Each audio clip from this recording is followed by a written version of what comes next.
What would it be like if a millionaire were seen only as a friend by a gold digger? Beneath the ceaseless glow of New York City's lights, where dreams and heartbreak collide, Noah, a 26-year-old software engineer, lived a modest life in a dilapidated Brooklyn apartment. The peeling walls and creaking staircase bore the weight of decades, whispering stories of time. He worked at a mid-tier tech company, his meager salary just enough to support himself and his mother, Ellen, a devoted woman who had sacrificed her life for him. Though poor, Noah carried a bold dream: to create an artificial intelligence AI application that could revolutionize how people interact with technology. But what stirred his heart more than anything was Amber, a beautiful, captivating woman he had secretly loved for a long time. It was a crisp autumn morning when Noah met Amber at the Bean Counter, a quaint midtown coffee shop with mismatched chairs and the rich aroma of freshly roasted beans. Noah sat in his usual corner, hunched, over his laptop, debugging code for his AI project. A few tables away, Amber, an office worker at an insurance company, scrolled through her phone with a bored expression. Her glossy brown hair shimmered in the sunlight streaming through the window, and her radiant smile seemed to brighten the room. She wasn't wealthy, but her beauty effortlessly drew every eye. As Noah sipped his black coffee, Amber suddenly stood and approached, her smile warm but tinged with urgency. "Sorry to interrupt," she said, her voice soft yet pressing.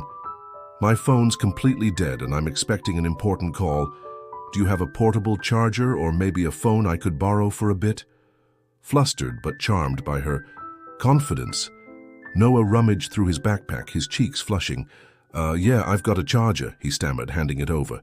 "Use it as long as you need. I can lend you my phone if that's easier." Amber's face lit up with gratitude. "You're a lifesaver, thank you so much." She plugged in her phone and, instead of returning to her table, slid into the chair across from Noah. "I'm Amber, by the way. What's your name?" "Noah," he replied, trying to sound casual despite the nervous flutter in his chest.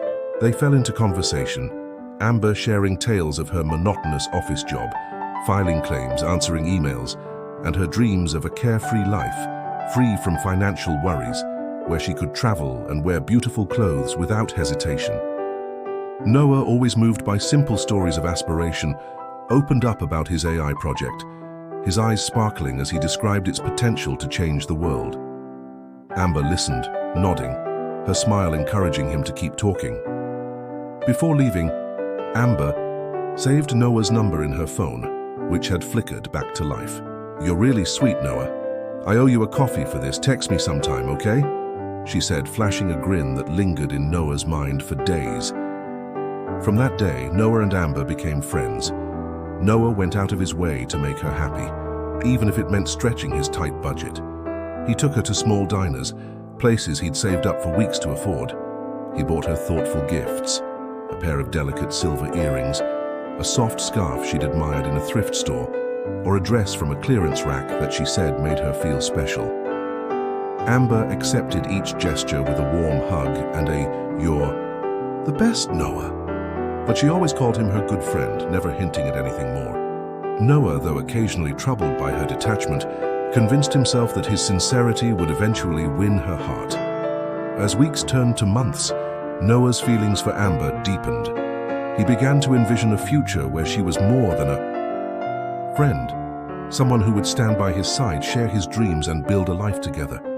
He scrimped and saved to take her to slightly nicer places, like a charming Italian bistro in the West Village, or a rooftop bar with a view of the skyline, hoping each outing might spark something more. Amber always seemed delighted, laughing at his stories and thanking him profusely, but her affection never crossed into romance. One chilly evening at a small diner on the Lower East Side, Noah decided to bare his heart. The fluorescent lights cast a soft glow over their table, and Amber's eyes sparkled as she sipped her soda. Taking a deep breath, Noah summoned all his courage and said, "Amber, I think we could be more than friends. I really like you. I've liked you for a long time." Amber's smile faltered for a moment before she let out a gentle laugh, setting her glass down. "Oh, Noah, you're so sweet. You're an amazing friend, but that's all we'll ever be, friends." Noah's heart sank, his throat tightening. "But all those times we went out, The gifts I gave you, didn't you feel anything? I thought maybe you saw those at dates. Amber tilted her head, her smile still kind but distant. Dates? No, Noah. Friends go out to eat all the time. You're so generous, and I really appreciate it. But I want to be with someone who can give me the life I deserve, a life where I don't have to worry about bills or scraping by. You're wonderful, but you're not that person. Her words hit Noah like a punch to the chest. So you're saying I'm not enough? Because I'm not rich? Not successful enough? Amber reached across the table, placing her hand on his, her touch meant to soothe, but it felt hollow. Don't take it like that. We're still friends, right? You're the best friend I could ask for. I don't want to lose you. Noah nodded numbly, his mind reeling.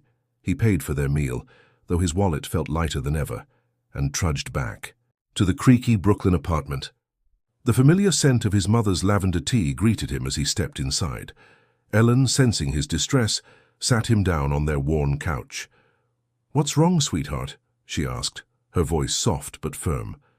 Noah poured out his heart, his voice breaking as he recounted Amber's words. Ellen listened quietly, then took his hand. "Noah, you deserve someone who loves you for who you are, not for what you can give them. Your heart is worth more than any dollar amount." Despite the sting of Amber's rejection, Noah continued to see her, unable to fully let go of his feelings. Amber acted as if nothing had changed, texting him to hang out or asking for small favors. Noah, still hopeful, obliged, convincing himself that she might come around. One sunny afternoon, Amber texted Noah, inviting him to join her for a shopping trip at a Manhattan mall. "It'll be fun," she wrote, adding a heart emoji that made Noah's pulse quicken. He met her at a bustling department store, where Amber flitted between racks, her eyes lighting up at the sight of a green silk dress. She tried it on, twirling in front of the mirror. "Noah, isn't this stunning? I need it for a company party. Next week, it's perfect." "It looks great on you," Noah said, his voice warm but tinged with unease. The price tag, $2,000, made his stomach churn. That was more than he spent on groceries for himself for a month. Amber pouted playfully, holding up her empty purse. I totally forgot my wallet at home. Can you cover it, Noah? I swear I'll pay you back next time." Noah hesitated, his fingers brushing the credit card in his pocket. He knew it was nearly maxed out from all the times he'd paid for Amber's meals and gifts, but her expectant smile pushed him to nod. "All right, I'll try," he said, handing the card to the cashier. The cashier swiped it and shook her head. "I'm sorry, sir, your card was declined. You've exceeded your limit."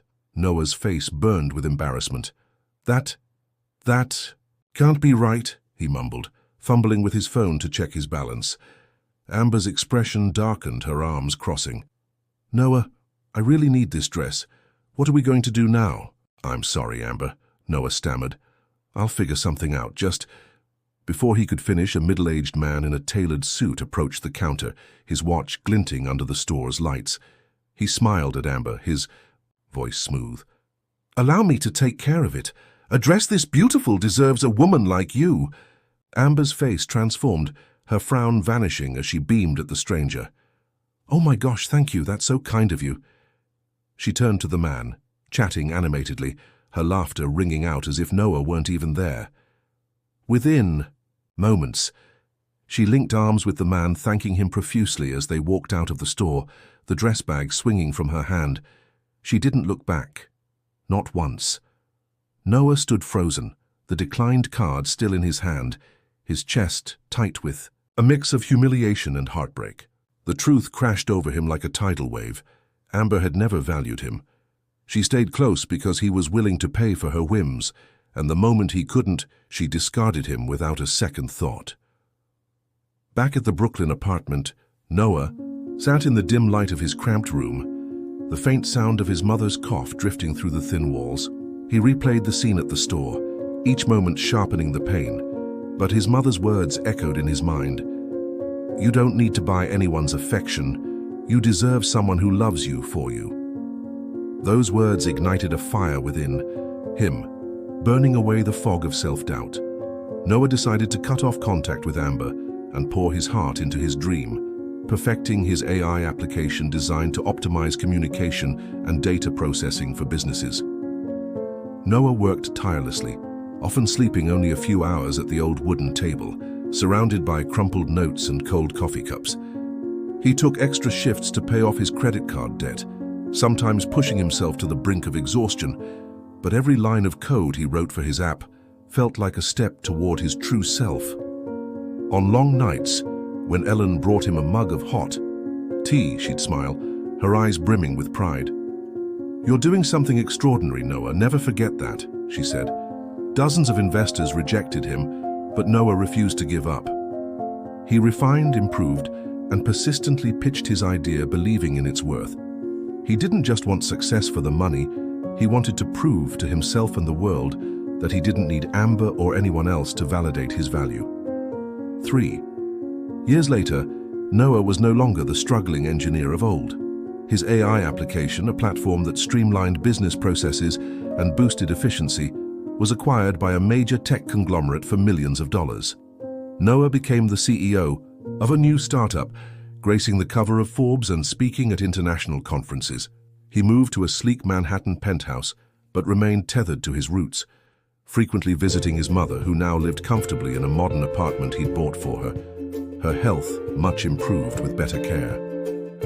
One crisp fall evening, Noah arrived at an upscale restaurant in Chelsea for a special family dinner to celebrate Ellen's birthday.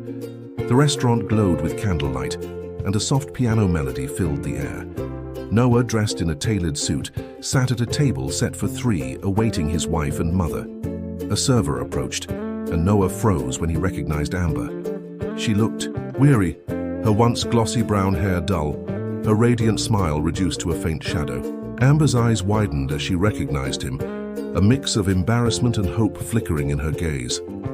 "Noah, oh my God, it's been forever," she exclaimed, her voice straining to sound cheerful. "I read about you in the news. You sold that AI app, didn't you?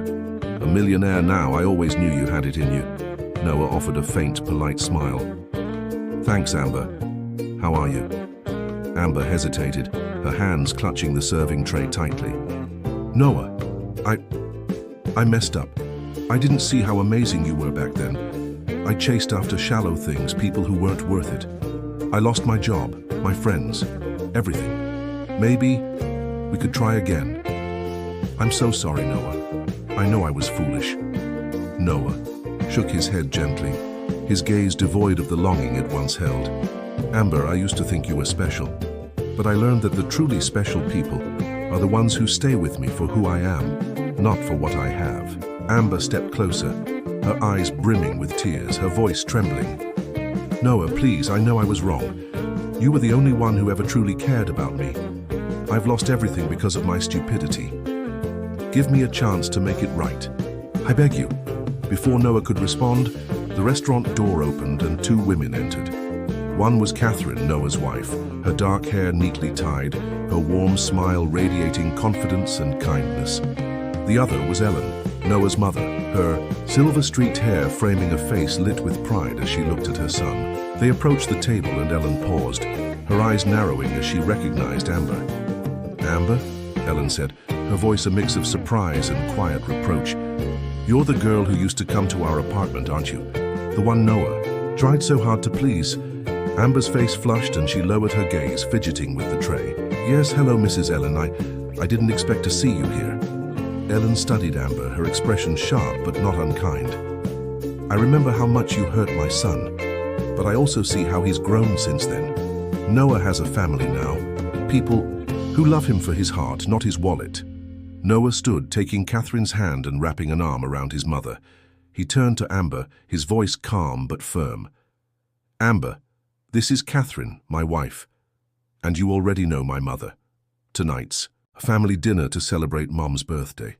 Amber stood frozen, her hands limp, managing only a faint "Congratulations" and "Happy birthday, Mrs. Ellen." She turned away, her steps heavy as she retreated to the restaurant's corner. Alone, Amber's gaze lingered on Noah's table, where he laughed brightly with Catherine and Ellen.